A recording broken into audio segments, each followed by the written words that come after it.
KM 110R back in again. Hard to start.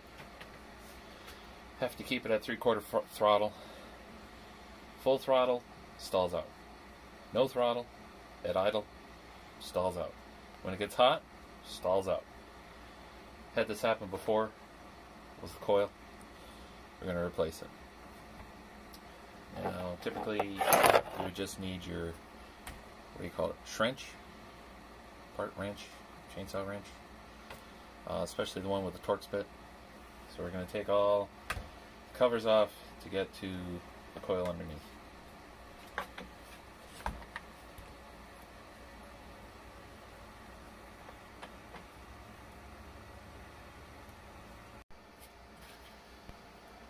On this model you have 2 in the front and 1 in the rear. Take the cover off. You have your spark plug, obviously your cylinder head muffler, carburetor, but this is the coil that we're after. Now when you order an aftermarket one, which I did, now you may see that there's 2 plugs and there's only one. One plug mounts to the top of the coil, so don't freak out if you see that there's 2 wires and you only have 1 hookup. It's totally fine. So I'm going to take that off and swap in the new one. Just kidding. If you remove this bolt down here and then separate them, you can get to the lower mounting bolt. Sorry. You got me. So this one's been replaced since the original, and I'm getting the same kind of problems that I had with the other one, of hard to start, full 3/4 throttle, everything like that. So I'm going to replace it because when I put a spark tester on it, one that you needed 5 hands to do. 1 to hold the machine and then to check for spark, and it was very weak spark at full throttle and very weak spark at idle. So in between it was kind of sporadic.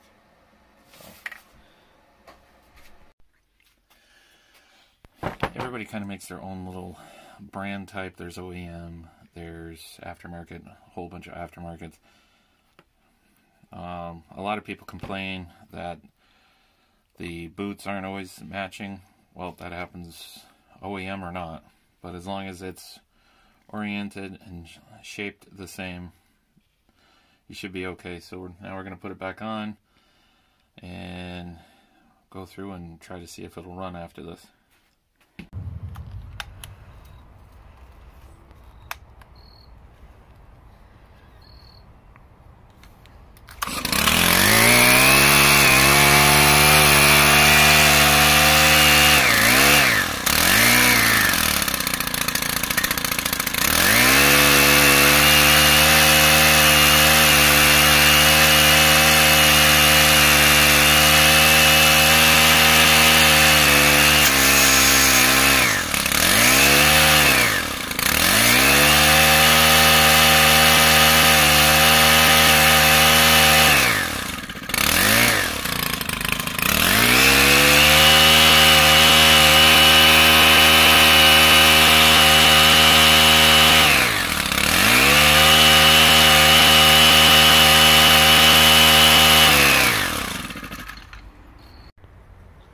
Alright, that was replacing the ignition coil.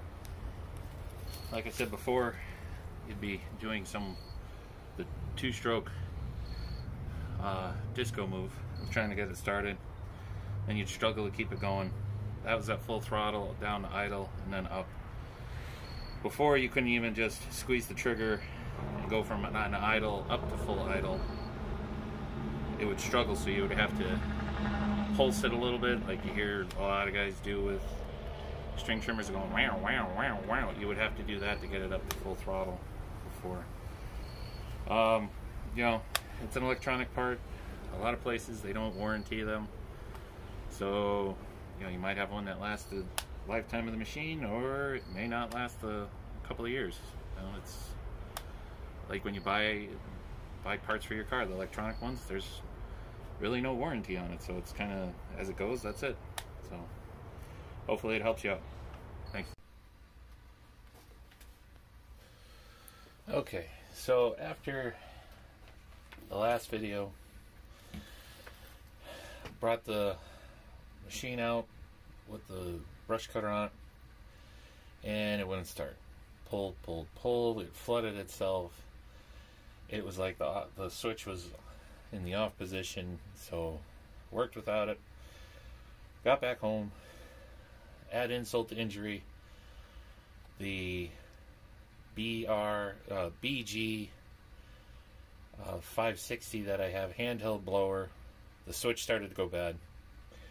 I didn't film checking the handles, why the switches weren't working, why the other power head wasn't working, because I was pretty pissed and was not using such nice words. So found out that in the handle, the wires were actually chafing.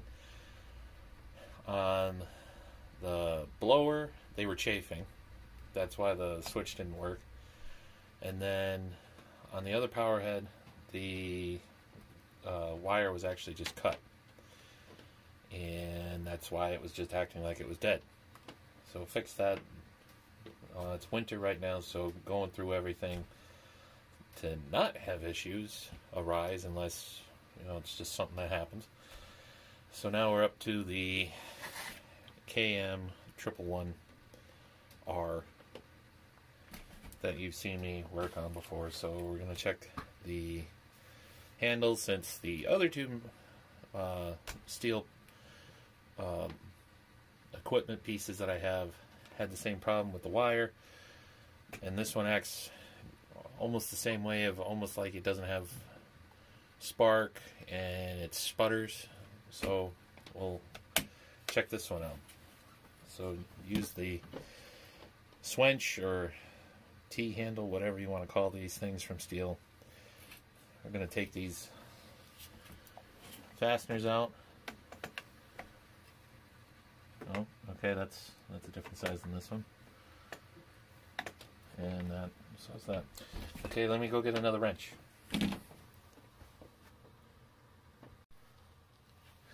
Okay, got a different wrench. Again, it's a Torx.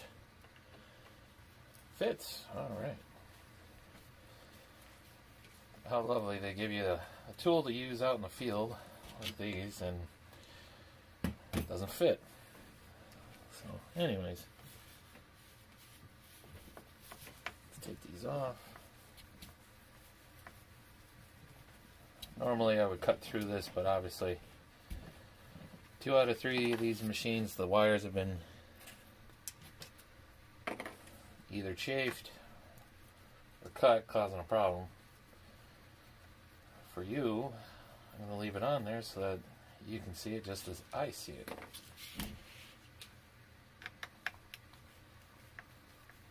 Now, with the others, when I go to take this apart, pieces have decided to fall off, and then you're trying to search for it. Hopefully we don't have that problem with this one. No problem is getting it apart. Now, let me get something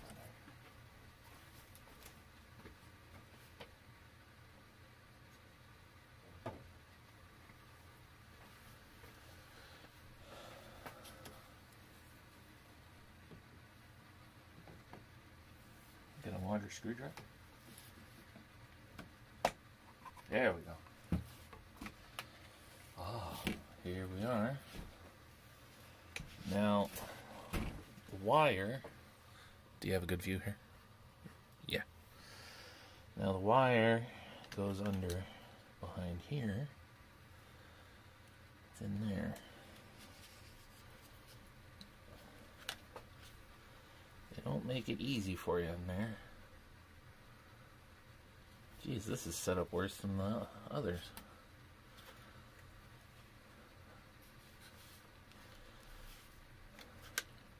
Can't even really get to it without pulling everything apart. Alright, let me take these out. Hey, let's see if the switch works on this. Oh, look, it does.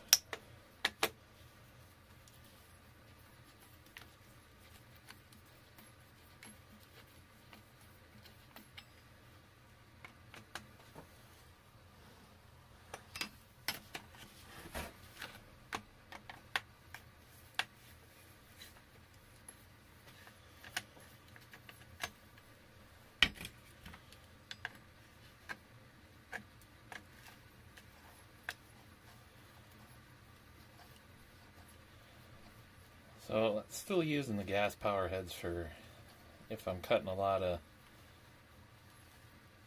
limbs out of the way, or for the brush cutter and the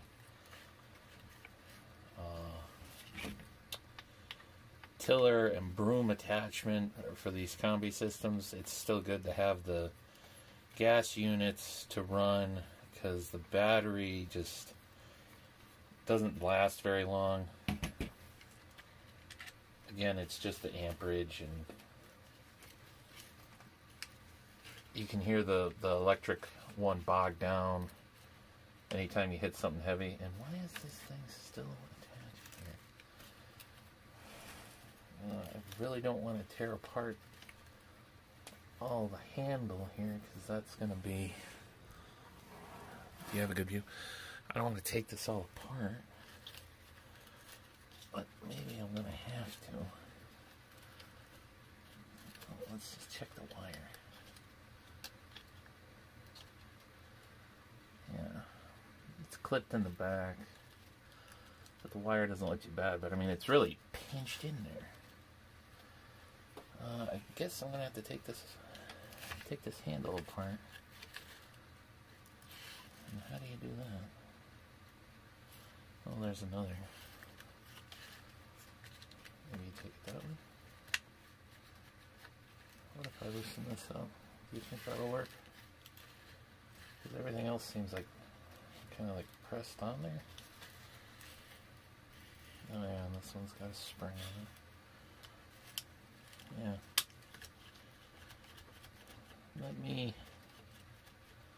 Let me try and figure this out first, just in case parts go flying.